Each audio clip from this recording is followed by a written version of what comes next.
Hello and good evening and welcome to Varsity Maine Live for the Portland Press Herald. I am Travis Lazarzik. Tonight I am joined by my colleague from the Press Herald, Drew Bonavin, and the Belfast Bulldog from the Kennebec Journal, Dave Dyer. Guys, thanks for being with us. Absolutely. Our guests tonight are members of the defending Class AA girls basketball state champions. Right now their team is 9-1 with a game tomorrow night at Hamden Academy. They are ranked number 4 in our Varsity Maine poll this week. From the Chevers girls basketball team, Emma Lazat and Maddie Fitzpatrick. Guys, thanks for being here. Thank you. Yeah, Good to be here. Now, before we get into the questions, guys, I think you have something to show us that you guys show to every kid who comes on a Chevers tour. Okay, fine. If you insist. You got that? You got that in there? The gold ball that they won last year. Okay. It's a thing of beauty. Sorry. Let me fix the camera. Okay. Now, as defending state champions, is there anything that you didn't expect to have happen while you're defending the title, or anything this season that's been surprising? Nothing really surprising. I mean, we just knew coming into the season we still have to work hard. It's not going to be a walk in the park. Never should be. So we're just getting in the gym every day, trying to do our best and get back to where we want to be. Yeah, I think that sums it up pretty well. I mean, just working hard every day and knowing that we can do what we did last year again if we keep progressing and being good teammates and stuff. You know, sometimes coaches, when they're coming off of a state championship, they really are all about, having talks with their team about turning the page. This is this year and last year is over and stuff. And some coaches kind of leave it up to their players to kind of know to turn the page on their own. Coach Goodman, which camp did he fall into? Did he kind of leave it to you, or did he have a conversation with you before the season about, hey, let's not be, still thinking about last year when we have a whole another season to play? I mean, he says he doesn't want to, but he always talks about last year. And I mean, there's a good reason to. I mean, they were the 5 seniors that left were really great. They were great teammates, great players. And I think he goes back to that team just to remind us of the great players that were there and stuff, and kind of telling us that we can do it and stuff. So I mean, he is thinking in the past, going back, but also he thinks about the future and is always talking about what we need to do to be successful and stuff. You mentioned the turnover, but you guys are obviously having another great season so far, 10 games in, 9-1. What's stood out to the both of you as far as play on the court? What's kind of been some of the keys you both feel as to the success you've had so far to this point in the season? Our main goal is our defense, just keeping the energy up and aggressiveness, always playing good D every game is our main goal. Oh, gosh. Yeah, I'd agree with that. I think that's something we really pride ourselves on is playing really aggressive defense and just starting the game on the defensive end instead of the offensive end. And then also passing. I don't know if any of you watched the Bangor game, but we passed horribly. We just weren't, I don't think we weren't ready yet. We just hadn't really gotten there mentally yet, but passing too, just making that extra pass. We really one of our assistant coaches talks about assists and stuff a lot, and rebounding too. Those are our main things. Yeah, I was going to ask you about that Bangor game. I bet you a lot of people, maybe from the outside, not knowing what what you lost with the seniors and what you had to replace them, probably just figured, oh, Chevers is going to come out firing with all the players that they have back, and they may have been surprised to see you drop that game to Bangor early in the season. We've seen Bangor, turns out they've got a really good team, but did that loss coming that early in the season, was it something of either a wake-up call for you or just something that sort of got you focused and got you thinking, okay, it's go time. It's time to button things up and be ready to go here? I would say it's kind of both. It was a wake-up call for a lot of people, this is varsity basketball, this is the level we're playing at. But it's also now it's time to work hard. You can play at this level, and all we have to do is just play together and work on what we need to work on to get better. And if we did play them again in the season, we would know how to handle it a lot better. Yeah, I think that too. And also just, I think losing that game was really important for us because we learned a lot about our team, like what we need to work on and just like where we want to progress from there. Like that was our starting point, and now we know where we like want to go and stuff. Guys, I'd like to hit on that defense that you talked about a little bit more in detail if you can. You've only allowed the 50 points once this year in that loss to Bangor, and I think you've held a lot of teams under 40. What are some of the like philosophical keys you guys take into each game defensively? Some of the tenets that you're thinking about when you're on the court playing on that side of the ball? I think just like ball pressure and like being on help side and stuff. Really just like working your hardest and like just like having hustle and like wanting to be good at defense. I mean, like I like already said, like defense is something we pride ourselves on. So like everybody wants to be successful at it. And so like when we have everybody like wanting to be good at it, it's like easier to work together and be more successful. Yeah, I say one of the biggest things we say is that defense doesn't take any talent, it just takes effort. So anybody can play defense. So that's why we're all working our hardest at that, because we know we can all do it well if we do it together. And just another big thing is the rebounds we're trying to get, because then it just ends us playing defense. Are you finding you're able to transition defense into offense, get out on, quick transition buckets, things like that? Yeah, we like to transition. Sure. Yeah, I had a chance to see you in the preseason and definitely playing with a lot of speed and a lot of pace. And I figured to give you two a chance to kind of talk about what each of you brings to the table here.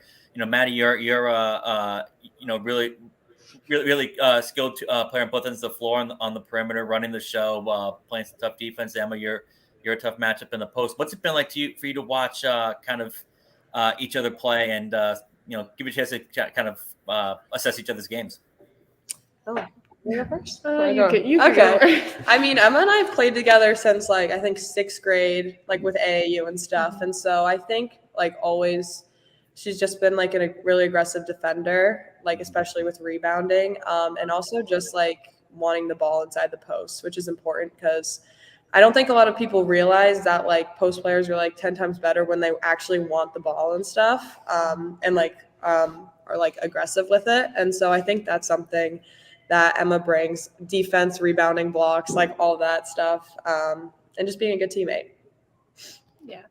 For Maddie, it's been good watching her get better at seeing the court, because she's really good at seeing the whole floor and pushing the ball. She's a good decision maker too, which is good to have as a point guard. And I think one of the biggest things I've seen from her this year is like all the steals she's been getting, and it's just good to see her grow so much over the years. Who wins in a game of one-on-one? Gosh, I don't know. I mean, I'm a guard and she's a post player. Yeah. Okay, we're bringing the computer in the gym. We're doing this right now. Just kidding.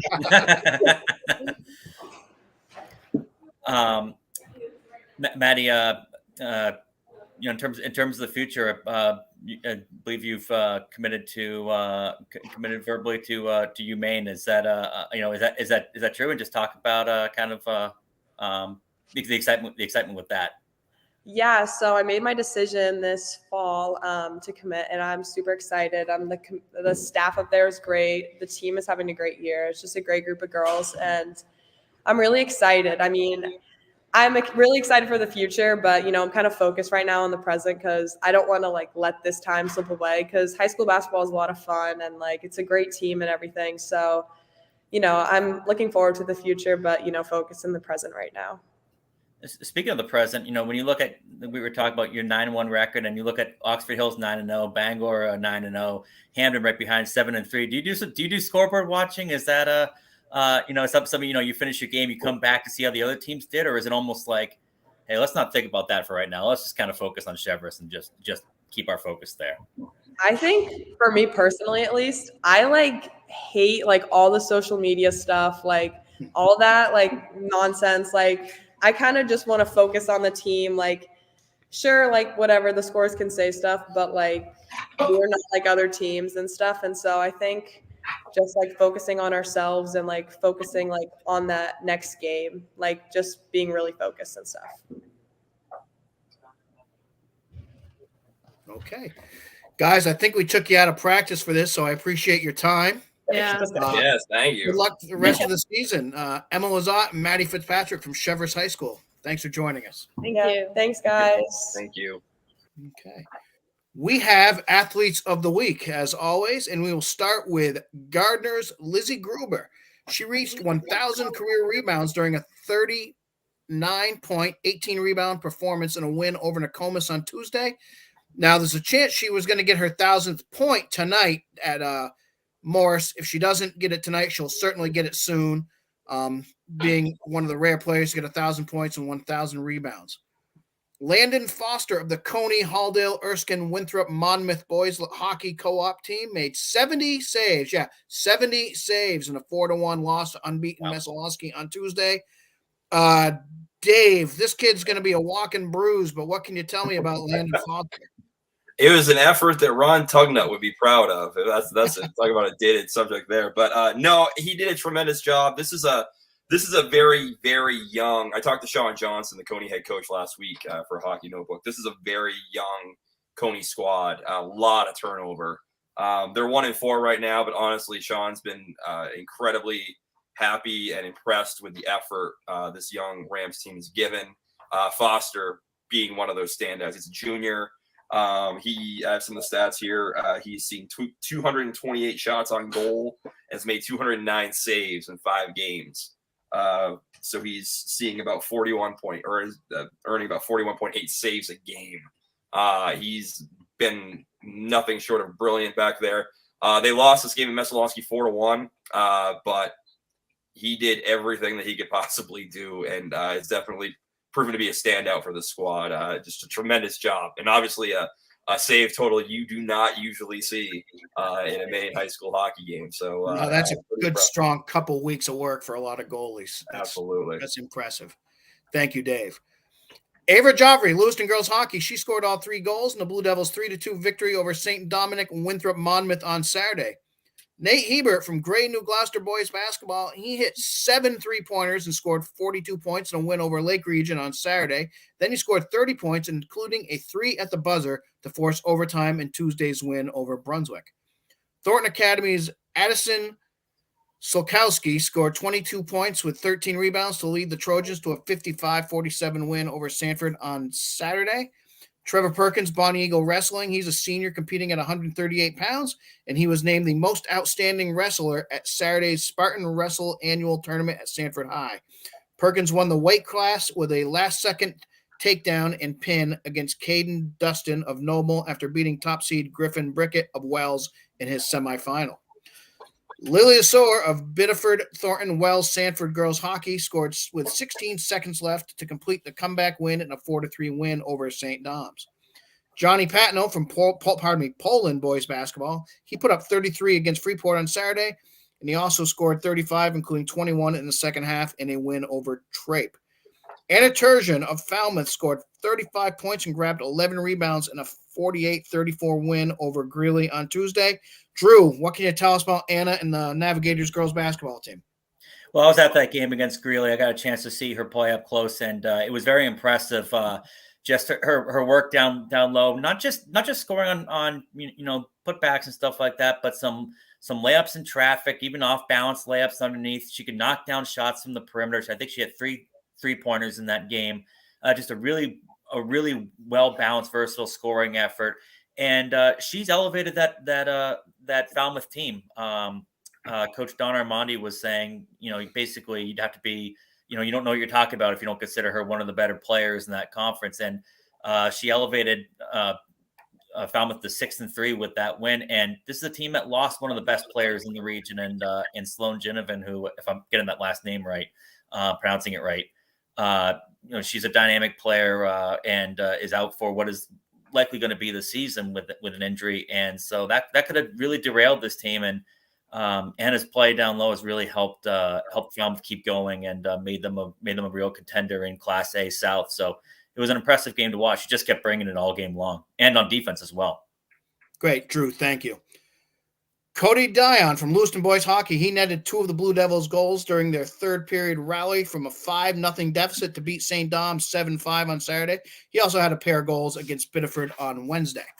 Shea Farrell from the Mount Ararat Brunswick wrestling team, he cruised through the 170-pound division in Sanford with 4 first-place pins. His total time on the mat was 3 minutes, 21 seconds. The 3-sport standout has come into play baseball at Wheaton College in Norton, Massachusetts. I think, Dave, next up, he should be against you. I'd take him on. I mean, I know he's talking about a tremendous athlete. I mean, multiple football, wrestling, baseball. I mean, he can do it all. But I certainly welcome all comers into the square circle at any time. Sure, so, you do. hey, if you're seeing this and you'd like to join me over at Limitless Wrestling, then it'd be fine. That'd be totally fine anytime. All right. Sarah English of North Yarmouth Academy had 21 points and 11 rebounds in a win over Seacoast Christian Saturday. And finally, Falmouth's Aaron Higgins scored a hat trick in Monday's 6-3 win over Scarborough. Those are your athletes of the week. Polls. We have polls. We'll start with girls hockey, guys. No surprise, undefeated Chevers co-op team is in first place with all 7 first-place votes and 35 points. Yarmouth Freeport's number 2 with 28 points. Penobscot, the new team in the Brewer-Bangor area, is third with 15 points. Number 4 is Brunswick at 12 points. Number 5 is Lewiston at 8. The Chevers co-op team just keeps kind of rolling along, I should say. They had a tough 1-0 win, 3-2 win over Yarmouth Freeport last week in their toughest game to date. And Coach Scott Russo said that's the kind of game that his team kind of wanted and needed at this point in the season to give them a test as they head down the stretch. Boys hockey, a little tighter. Number 1, Thornton with 5 first-place votes. Number 2, Brunswick with 2 first-place votes. Number 3, Falmouth. Number 4, EL, and they are tied at 4 with Messalonski. I had a chance to see Falmouth the other night in that 6-3 win over Scarborough. They started out the season 0-2, but they're clicking around right now, and they just come at you in waves offensively. I think they peppered Scarborough goalie Keegan Weed with 40-plus shots, and it wasn't like they were just shooting it into his pads and hoping to get a rebound or something. They were really making him work for these saves he made in that 6-3 Falmouth win. Girls basketball, number 1, Bangor with 6 of the first-place votes. Number 2, Oxford Hills picks up the other 2 first-place votes. Number 3, Thornton Academy. Number 4, Chevers. And number 5, Gardner. Drew, we kind of talked about it when we had the Chevers players on a few minutes ago. 3 of the 5 teams in the top 5 are Class AA North. That region's really loaded right now. Yeah, it's looking like that's where most of the iron in the class in the AA class is. Down south you have Thornton Academy, which is having a terrific season, but with the exception of Gorham, still kind of unsure where their main competition could be coming from. Sanford gave them a test the other day, but it definitely looks like AA North is really rolling.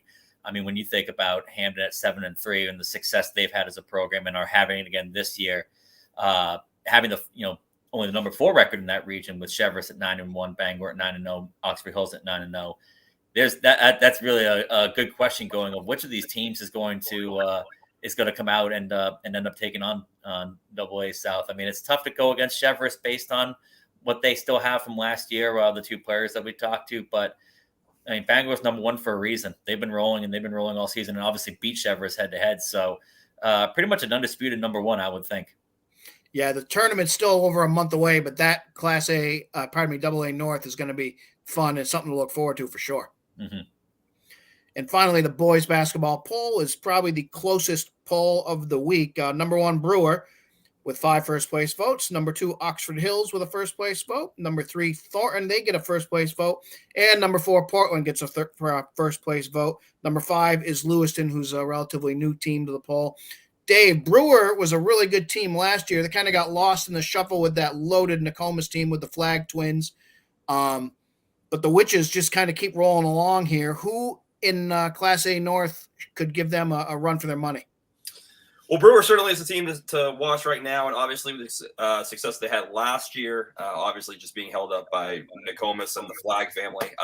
In general, it's with them kind of out of the way, it's kind of been Brewer's time to shine. But there's teams in play. Mount Blue has been a team that's kind of come out of the woodwork this season. Coney has been out of the woodwork too, both 7-3. So there's certainly teams in play. I would lean toward Brewer right now just because of how they played last year, how they're coming into this year, and how they've been doing so far. But No, there's contenders along the way as well. It should be an exciting run to the tournament. All right, thanks, Dave. Games coming up that we're looking forward to. For me, guys, it's a game that's not going to be played for another week, but a boys hockey game between Thornton Academy and Falmouth. They're currently 1-2 in Class A boys hockey. Neither of them plays until that game because we have finals at a lot of schools right now. Teams are taking a little midwinter break, but that should be a strong game. Drew, anything you're looking forward to in the coming days? Yeah, a few. 3 girls basketball games I was looking at coming at. 2 of them are tomorrow. One of them is Cheverus at Hampton. It's just like we were just talking about, 2 really solid teams. Then that game will reveal if that top 4 in that region is even more knotted than we thought. If Hampton pulls off the win, then it really looks like it's 4 teams. You could take a pick as to which one's the favorite. So that'll be interesting to watch.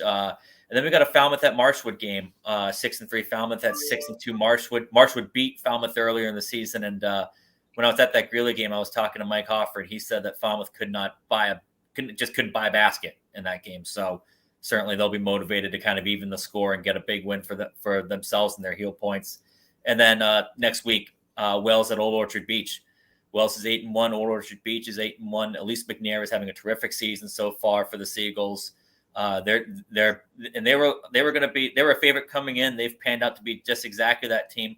Wells may have been thought to take a step back after losing Grace Ramsdale and having a coaching change, but that team has been that team has been on a roll all season, and so if they get this win on Tuesday, it'll be just another indication that they're just as strong as they've always been. All right. Thank you, Drew. Dave, what's coming up in Central Maine that you're looking forward to seeing? Well, I know I got Winthrop girls basketball tomorrow night, and right now it's kind of a search for contenders for Halldale, who's started off the defending Class C champions, who have started the season off undefeated.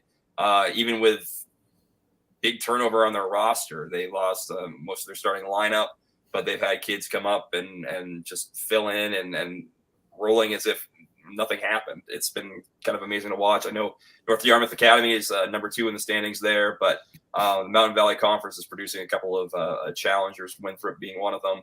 And then aside from that, honestly, I've been keeping on top of the possible football classification proposal. So keeping the ears open on that as well in the coming week up here in Central Maine, as the Maine Principal Association offices are right in our territory.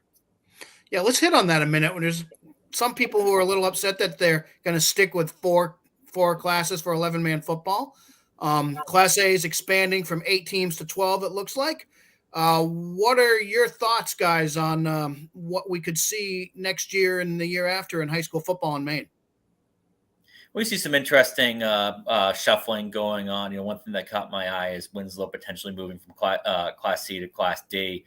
That's a team that's been able to. I know that their enrollment's been going down, but they've been able to be competitive and even state championship game caliber in Class C. So that would be a big team moving down. And then you see Wyndham going back to Class A is an interesting move given the success that they've had in Class B recently. 2 years ago, going to the state championship in Class B and giving eventual champion Marshwood everything they can handle. It's always interesting to see that because you see, when you see teams move around and how that could affect rivalries and everything. Another one that stood out to me was Gardner going down to Class C. It feels like they've yo-yoed every year. It seems like it can't. They're always right on the border of B and C enrollment-wise. Yeah. No, but it's always that interesting question of should this be 4 divisions or should this be or 4 classes or 3 classes and. I think you can make reasons for come up with good reasons and evidence for why it should be either one. I like the 3 class model myself, but I think we're gonna have an interesting product regardless of how it ends up turning out. I think everybody to start off with, I'm sure is happy to see that Class A bumped up from 8 teams or under the proposal, I should say, hasn't been passed yet, but under the proposal. Class A would be bumped up from 8 teams to 12, which I'm sure everybody is happy to see. I think everybody kind of thought 8 teams in Class A was kind of ridiculous, for lack of a better term. over the last couple of years. But also interesting, the growth of Class D. As Drew said, Winslow being one of those teams. I actually talked to Wes Littlefield, the head coach of Winslow High School, this morning, and he's just looking at it from, even though they've had success, it's an enrollment kind of an issue. It's program numbers type of an issue. And under the proposal, some fellow Class C North schools like Belfast, like Maine Central Institute, would also join them in Class D. So I think that helps kind of ease the blow, so to speak, of going down. You'd see teams that you are already used to, along with other contenders, or already powerhouses like Foxcroft Academy. So I think that helps some of these teams. I know, talking to multiple coaches today, and I won't name names, but there's plenty who are with you, Drew. They kind of prefer go 3 classes. We now have 50 11-man football teams in the state. So, and as we both know, the number of 8-man teams within the state have only grown each year. So if we're not doing 3 classes for this particular cycle, what's it going to look like in a couple of years when the next classification cycle comes up? I guess it's just a matter of, to me at this point now, if 8-man continues to rise within the state, it's going to be a matter of not if, but when we go back from 4 classes to 3 classes. I think a lot of people just kind of thought that maybe it would be now as opposed to later on. One thing you brought up, Dave, I think is a good piece about this this potential reshuffling is going back to 2 regions in Class D and Class D and Class A. I like that more when you have this championship game be a north-south matchup as opposed to just the top 2 teams in one region, like Class A was last year and like Class D was last year. So that is something that, just from an aesthetic standpoint, I like about this move. Absolutely. Okay, the classification committee will take this up a week from today. Also looking at changes in soccer, adding possibly an 8-on-8 league for the small schools, volleyball expanding from 3 to 4 classes, and we'll see what the basketball committee comes up with as well. So interesting times for Maine high school sports. And with these interesting times, you can check it all out at varsitymaine.com. How's that for a segue? You can get all your high school coverage that you'd ever possibly need there. For Drew, for Dave, for Emma, for Maddie, I'm Travis. Thanks for joining us this week on Varsity Maine Live.